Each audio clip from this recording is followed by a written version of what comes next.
las 9 de la mañana con 10 minutos, son las 9 con 10, continuamos en el programa, estamos con la doctora Beatriz Mejía para hablar, continuar hablando de todos estos temas, de lo que ha pasado con el tema del indulto, lo que se viene para el país, lo que se viene con el tema Odebrecht, que terminábamos de conversarlo con don César Sumaeta hace unos momentos, ¿no es cierto? Porque se está haciendo ya la transcripción al castellano, ¿y qué pasa si ahí empiezan a darse lo que mucha gente sospecha?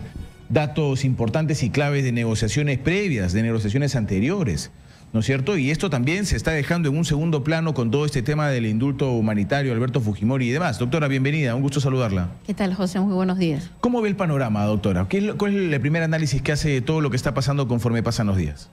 Bueno, lamentando, igual que toda la ciudadanía, lo que ha pasado en los días recientes de la historia del Perú, en que hemos podido presenciar cómo en nuestros rostros navideños se venía negociando la conciencia moral del Perú, y cómo es que un gran sector de la clase política, que ahora se rasga las vestiduras por el indulto Fujimori, se prestó a ser parte de una componenda política para no vacar al señor Kuczynski, habiendo más que suficientes motivos objetivos y probados de su incapacidad moral. Esto es lo que a mí me preocupa muchísimo, porque, por ejemplo, el señor Kuczynski sale con un mensaje final a la nación justificando el indulto, diciendo que es justo por las cosas buenas que ha hecho el señor Fujimori, ¿no? Y para él, dentro de su ética relativa, de su ética pública relativa, si tú hiciste cosas buenas, puedes hacer cosas malas, entonces tienes 1000 años de perdón. Sí. Entonces creo que él piensa lo mismo con respecto a su propia actuación. O sea, que si nos da agua y desagüe y cosas por el estilo, él puede hacer lo que ha venido haciendo antes como ministro, lo quiere seguir haciendo ahora como presidente, y para eso ha sacado dispositivos legales, que la única que mencionó esto fue la congresista Bartra, en muy buena intervención el día 21 de diciembre en el Congreso, planteando los elementos objetivos que demostraban la incapacidad moral del presidente, de que, un momentito, acá no es un tema de que le estamos acusando sin juicio al señor Kuczynski, sino que hay dispositivos legales que evidencian, desde la ley 28670 hasta el decreto legislativo 1250 y otras resoluciones ministeriales, decretos supremos, que son un ensamblaje pro impunidad y pro manejo absolutamente irregular de los proyectos de inversión, donde claramente se ve pues que se ha preparado esto para seguir haciendo lo que ya hizo con la gestión económica del país cuando ha sido ministro de Estado, cuando ha sido presidente del Consejo de Ministros, presidente de Proinversión, y se prestó no solamente para favorecer a Odebrecht, sino que hizo una serie de actos en contra de lo que Contraloría General de la República había dicho para que esta empresa pudiera operar en el Perú. Entonces, claro, porque para quienes tienen poca memoria, Contraloría General de la República de ese tiempo le envió un informe al propio señor Kuczynski. Al propio señor Kuczynski, ¿no es cierto? Que no podía contratar a Odebrecht. Y les interesó poco el informe de Contraloría. Sacaron la ley 28670 en 48 horas. Fue una cosa realmente escandalosa de corrupción de Estado, y esas son pues pruebas inobjetables. Acá no es que nosotros queremos fastidiar al señor Kuczynski ni a nadie, es que están las pruebas ahí, son de leyes. El decreto legislativo 1250 lo sacaba en este gobierno el señor Kuczynski. ¿Para qué? Para recortar las funciones de Contraloría, para que no pueda Contraloría meterse a revisar los expedientes técnicos de los proyectos de inversión. Y le dicen, solamente puede revisar cuentas. ¿Cómo puede saber alguien que revisa cuentas que están sobrevaluados los precios y no revisa el expediente técnico? Lógico, no tiene sentido. No tiene sentido. Y esto es una cosa clamorosa que está vigente, dicho sea de paso. Creo que el Congreso no se ha dado cuenta, pero está vigente este decreto legislativo 1250, y es pues la demostración de que este señor Kuczynski se está burlando de todo el país. O sea, él en algún momento, cuando da un discurso en un escenario internacional, dice que el Perú es como un perrito echado sobre la alfombra. Eso es la impresión que él tiene, pero créame que le vamos a demostrar al señor Kuczynski que no somos un perrito echado sobre la alfombra, sino que somos gente que piensa, que se da cuenta de la realidad, que se da cuenta de lo que nos está haciendo. Hay mucha gente, doctora Beatriz Mejía, que todavía no tiene una idea clara de lo que puede significar un nuevo golpe al señor presidente si es que salen cosas duras de la entrevista con Marcelo Odebrecht. Bueno, ¿en qué se basan ellos? ¿De qué hay pruebas? Hay pruebas. Y es más, ya tienen la certeza de que estas pruebas existen. Me refiero a la Comisión Lavallato. el problema acá es que ellos piensan que como no lo pueden procesar por delitos de corrupción de Estado al señor Kuczynski en su periodo, entonces tiene que esperarse que termine su mandato para procesarlo por esto. Por eso es que nosotros hemos presentado un informe, no ahora ni con ocasión de esto, lo presentamos el día 6 de diciembre, sobre los actos que tipifican el delito de traición a la patria en la conducta del señor Kuczynski y su gobierno. Y esto no es que hemos inventado con ganas de fastidiar a nadie, es que la clase política nacional, el liderazgo intelectual, periodístico del país, no se da cuenta de lo que está pasando. El señor Kuczynski está implantando un plan de dominación económica, política, social, cultural de la nación para el señor George Soros, para el cual trabaja desde los años 90. Esto lo conocen perfectamente los Estados Unidos, hay informes de inteligencia, revistas que publican esta información, que el señor Kuczynski vino en el año 93 del brazo con el señor Paul Soros, hermano de George Soros, para ampliar los negocios de George Soros en Perú. Y ha venido trabajando, digamos, y esto lo declara Sepúlveda. El gran empleado y socio del señor Kuczynski, Gerardo Sepúlveda, dice que en los 90 él trabajaba para Soros. ¿Por qué? Porque trabajaba conjuntamente con Kuczynski para Soros.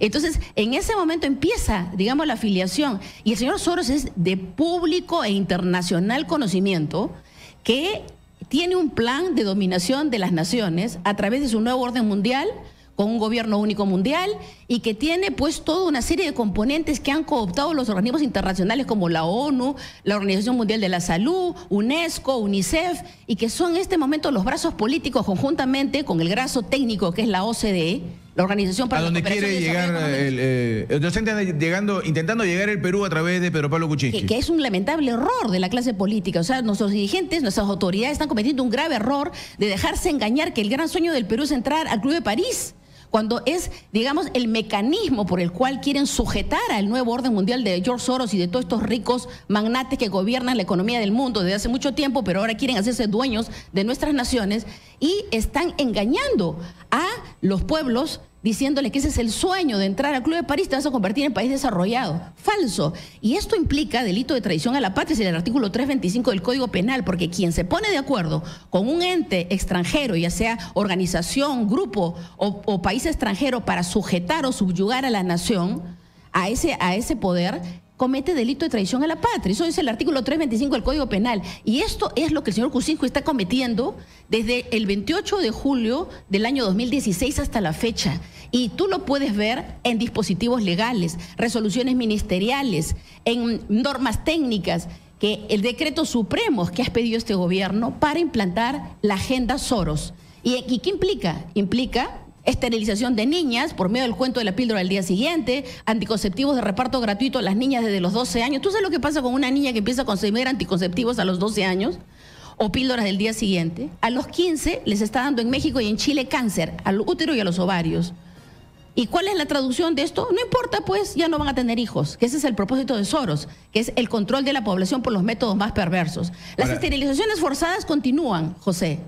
Yo he conversado en Arequipa con una doctora que es obstetra y me dice, doctora, yo puedo plantear una objeción de conciencia porque yo, por ejemplo, llego y encuentro varias mujeres que están para esterilizar, para ligarle las trompas, y yo tengo que ligarlas porque me dicen que ya están los y le pregunté, y firman su formato de consentimiento informado, que es un formato para, digamos, lavarle la cara al procedimiento, como, digamos, legitimarlo. Dicen, sí lo firman, pero lo firman engañadas, pues, doctora, me dijo, lo firman engañadas, pero yo tengo que operar porque eso es lo que me ordenan, porque ella trabaja para el sistema de salud en Arequipa y tiene que operarlas. Pero yo siento que no está bien, que la están engañando a esas mujeres. ¿Qué puedo hacer? ¿Puedo plantear una objeción de conciencia? Y le digo, por supuesto que sí. Entonces, esto que se ha dicho que se le inculpó al gobierno de Fujimori, sí, con el gobierno de Fujimori comenzó, porque fue instrucción precisamente del Banco Mundial. Había que ejecutar políticas de control de la población totalmente perversas.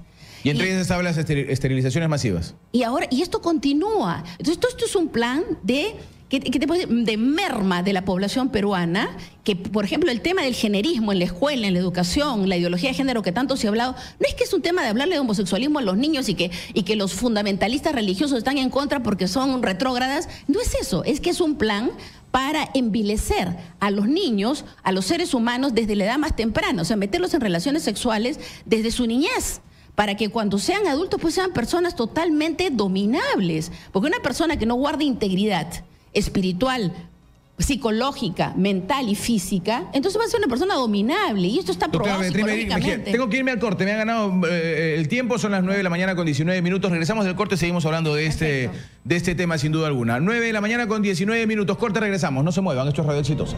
Dar sus opiniones, en un instante más abrimos las líneas telefónicas para que ustedes puedan comentar. Estamos con la doctora Beatriz Mejía hablando un poco de lo que rodea nuestro país, ¿no es cierto?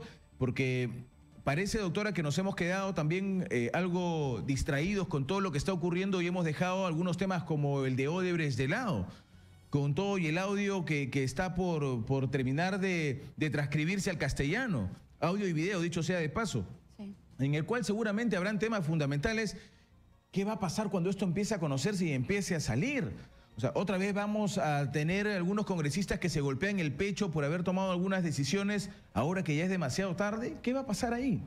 No, yo lamento estos congresistas que se abstuvieron, otros que se fueron, ¿no? Eso es una cobardía y una manifestación de insubsistencia moral espantosa, ¿no? Yo creo que esos congresistas deberían renunciar también. O sea, acá debería haber una cadena de renuncias porque han defraudado al país. O sea, la gente que los eligió como congresistas en este momento debe sentirse profundamente defraudada, porque uno no puede, pues, votar o por arreglos o también por temores. Uno tiene que votar por conciencia. No es posible que se hayan planteado debidamente la incapacidad moral del presidente por los hechos que se discutió ampliamente en el Congreso y que finalmente la gente piense que no, porque no le pueden entregar, dice el Poder Ejecutivo, a Keiko. Y lo más risible es que tenían pues dos viceministros, dos vicepresidentes que podían reemplazar al señor Kuczynski, empezando por el señor Vizcarra, que la gente se hubiera sentido mucho más tranquila que esté el señor Vizcarra, porque digamos que lo percibe realmente peruano y lo percibe que no estaría en la posición de seguir adelante con el plan. Pero decidieron desistir también. No, ambos vicepresidentes, claro. Cuando salió el presidente de la República dijo, mis vicepresidentes no están dispuestos a seguir con esto si es que me vacan. Claro, eso fue una amenaza. Fíjense que si me vacan a mí, mis dos vicepresidentes renuncian, entonces van a tener que convocar elecciones generales y ustedes también se van. Entonces ese fue el mensaje. Entonces si ustedes se quieren ir, entonces váquenme pues. Entonces fue una amenaza y yo celebro a los congresistas de las diferentes bancadas que votaron por la vacancia del señor Kuczynski, porque hicieron un voto de conciencia más allá de cualquier percepción política, partidaria, beneficio o ponerse en el riesgo justamente de que se cierre el Congreso y que no que se cierre el Congreso, sino que se tenga que ir a elecciones generales y que incluya también al Congreso.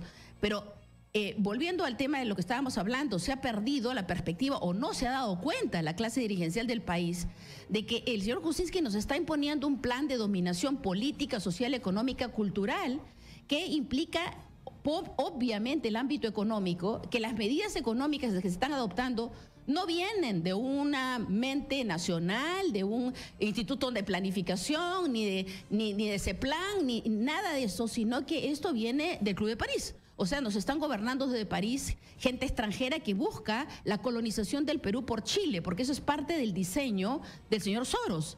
Entonces, este señor Kuczynski está sirviendo a ese plan, pero además uno puede encontrar, porque uno puede decir, son percepciones de opinión personal de la doctora Mejía. No, señor, son actos políticos que se están materializando en dispositivos legales, en proyectos de inversión, en entrega de servicios públicos estratégicos. Yo no sé si ustedes recuerdan la conferencia de prensa que hizo en Palacio de Gobierno recientemente el señor Kuczynski para explicarle al país lo del tema de Odebrecht con 5 periodistas, y dijo lo siguiente cuando le mencionó, pero bueno, este es el único caso, señor Kuczynski. Bueno, han habido otros casos, ¿no? Por ejemplo, Edelsur.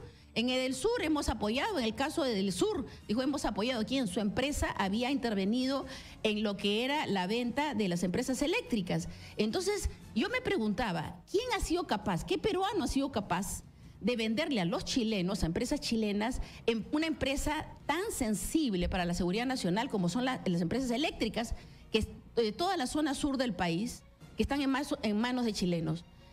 ¿Por qué? Porque todos los establecimientos militares principales están ahí, en la zona sur de Lima. Entonces, si esta gente te baja la palanca, nos deja sin luz y deja sin luz a los soldados, no van a poder encontrar ni sus botas para salir corriendo en el caso de un ataque, de un peligro de guerra. Entonces, ¿cómo es posible, no es cierto, que una empresa tan estratégicamente sensible para la seguridad nacional se haya entregado a una empresa chilena? Bueno, es que ya no creen en las empresas estratégicas, pues. No, pero ahí hay otro tema. Por ejemplo, la venta de los terrenos dentro de los 50 kilómetros de la frontera con Chile a chilenos.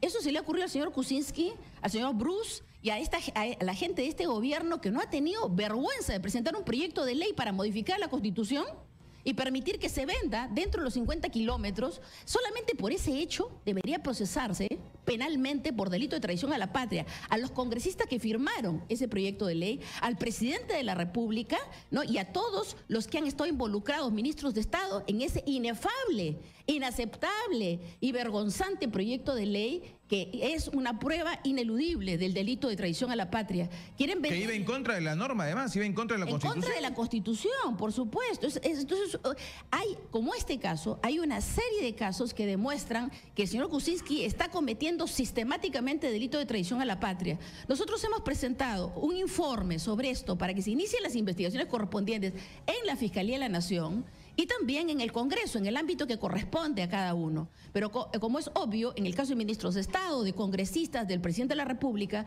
corresponde que el Congreso de la República haga el antejuicio, porque tienen derecho al antejuicio. Exacto. Entonces aquí procede la acusación constitucional y yo espero que el Congreso de la República tenga la entereza moral de abrir una investigación por acusación constitucional por delito de traición a la patria contra el señor Kuczynski, y no solamente contra él, sino contra todos los ministros de Estado y congresistas. Hay quienes han hablado del tema. Ahora, tras la salida de Alberto Fujimori, ¿esto podrá tener eco, sabiendo que la mayoría fujimorista tiene en sus manos el número más importante de votación?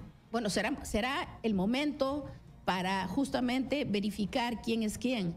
¿Cuánto de legítimo fue el comportamiento de los congresistas de Fuerza Popular en este periodo de vacancia presidencial? O si tal vez no actuaron relativamente porque hubo un acuerdo en ese sentido en la bancada. Yo personalmente he conversado con algunos que son personas que han estado muy convencidas de lo que estaban haciendo, y cuando se frustró por la traición de 10 congresistas de la misma bancada, han estado sumamente apenados. En principio por la traición de su propia gente, y en segundo lugar porque no se pudo lograr una vacancia de vida. Ahora, yo lo que lamento es que se esté conjugando al mismo tiempo, por ejemplo, el planteamiento de destitución de 4 miembros del Tribunal Constitucional, que dicho sea de paso lo hicieron unos marinos afectados por la decisión del Tribunal Constitucional. No lo hizo la bancada de Fuerza Popular.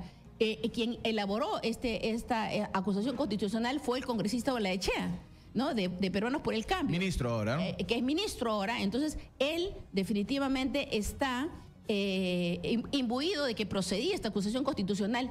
Y mire, yo, mi opinión personal, ¿no? Más allá de las personas del tribunal, lo cierto es que no es la primera vez que en el Tribunal Constitucional, en una aclaración de sentencia, te cambian la sentencia. Yo he tenido un caso en que una diplomática ganó una acción de amparo, y el ministro, que en ese tiempo estaba el ministro de Relaciones Exteriores, presionó a los miembros del tribunal y sacaron una resolución aclaratoria donde decían que la señora ministra en el servicio diplomático debía presentarse al concurso. La anterior sentencia ordenaba que ella tenía ya el derecho a que sea ascendida al nivel inmediato superior, porque había sido, digamos, víctima de un abuso anterior en que no se le había considerado a pesar que había estado en el cuadro para ser ascendida. Entonces, en este caso, la sentencia de amparo le dijo, tiene el derecho a ser ascendida de inmediato. ¿Y sabes en qué dijo la aclaración? Luego de la presión del ministro de Relaciones Exteriores, dijo que la señora se podía presentar nuevamente al concurso, que lo que habían querido decir es que se podía presentar al concurso siguiente que venía, que tenía derecho a hacerlo, lo cual era una burla, porque todos los funcionarios de Relaciones Exteriores se presentan al concurso obligatoriamente todos los años. Claro, o sea, no estaban diciéndole nada nuevo. Nada nuevo le estaban diciendo, y no tenía necesidad de una resolución que le mande presentarse, porque de hecho los someten al concurso para ascenso a todos los diplomáticos. Muy bien, tengo que irme al corte, doctora Beatriz Mejía, son las 9 de la mañana con 31 minutos. Y yo al regresar voy a preguntarle, la doctora es abogada, entonces voy a preguntarle sobre un artículo que ha llegado a mis manos, me lo ha hecho llegar Tito, y ha visto la ley 28760. Y hay un artículo de la ley 28760 que está llamando la atención, tiene que ver con el indulto a Alberto Fujimori, si procede o no procede el indulto humanitario. Yo voy a recurrir a los conocimientos de la doctora Beatriz Mejía inmediatamente después del corte para ver si de acuerdo a esta ley y a este indulto procedía o no procedía. 9:31, corte, regresamos, no se muevan, esto es Radio Exitosa. Ya regresamos. Bien, señores, regresamos 9 de la mañana con 36 minutos, 9:36. Se cuestiona ahora la legalidad o la constitucionalidad del indulto humanitario ofrecido por el presidente, otorgado por el presidente de la República, Pedro Pablo Kuczynski, el señor Alberto Fujimori, ¿no es cierto? Hay una ley, que es la ley 28760. Yo no voy a dar mi opinión, me voy a remitir a pedir la opinión de alguien que conoce, que es una abogada, la doctora Beatriz Mejía. ¿Qué dice esta ley 28760? Que señala las normas a las que se sujetarán los beneficios penitenciarios en el caso de sentenciados por delito de secuestro. Recuerden que el expresidente Alberto Fujimori ha sido sentenciado por delito de secuestro del periodista Gorriti y el empresario Dyer, ¿no es cierto? ¿Qué es lo que dice en el artículo 2? Improcedencia del indulto, conmutación de la pena y derecho a gracia, que le han dado indulto humanitario y derecho a gracia. No procede el indulto ni la conmutación de pena a los condenados por los delitos de secuestro y extorsión, tampoco el derecho de gracia a los procesados por tales delitos. Se dice, lo que pasa es que este no es un indulto común, es un indulto humanitario. ¿Y qué pasa con el derecho a gracia? Doctora Beatriz Mejía. En el caso de la, digamos, excepción por la cual no se puede conceder ni el indulto ni el derecho de gracia, como lo establece la ley 28760, y también cuando se refiere la ley a lo que son crímenes de lesa humanidad. No sé por qué. No hace ninguna diferenciación en qué tipo de indulto, ¿sí? Y qué tipo de indulto no.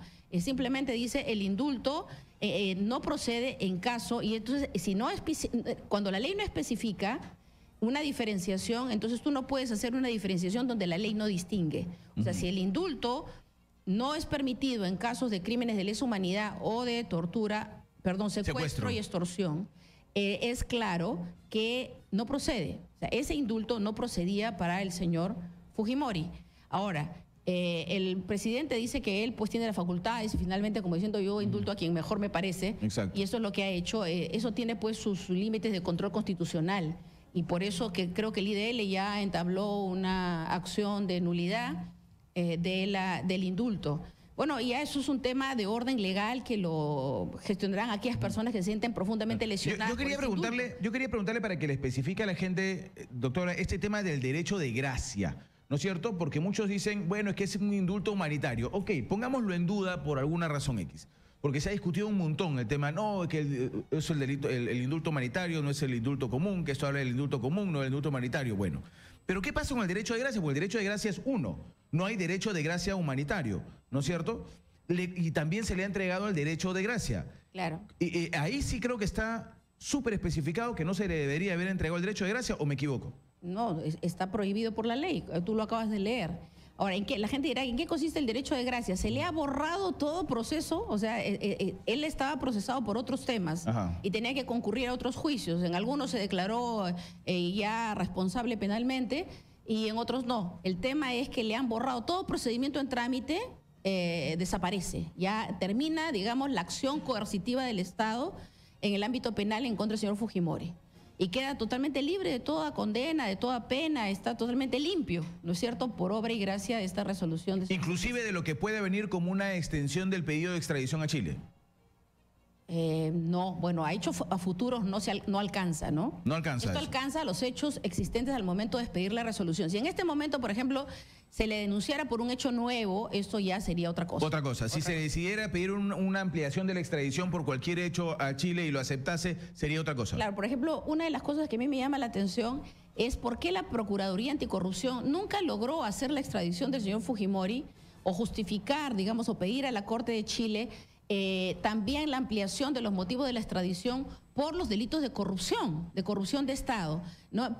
Por ejemplo, cuando nosotros culminamos la investigación de los decretos secretos que sacó el señor Fujimori del 90 al 2000, de donde festinaron 6.000 millones de dólares, de los cuales 4.000 tenían una justificación totalmente irregular, con compras sobrevaluadas, con empresas con un solo departamento, una sola dirección en Miami, hicieron cosas muy irregulares, pero 2.000 millones de dólares, no estamos hablando de 200 millones, no estamos hablando de 20, estamos hablando de 2.000 millones de dólares, no tenían ninguna justificación. O sea, simplemente salieron del Banco de la Nación porque se firmó un decreto secreto. Entonces, esto es parte de un informe que yo elaboré con un pequeño equipo de investigación que formamos a pedido del gobierno de Valentín Paniagua en el año 2001 y entregamos toda esta información a través del ministro de Economía y Finanzas, Silva Ruete, al fiscal de la Nación, al Congreso de la República y también a la Fiscalía Anticorrupción.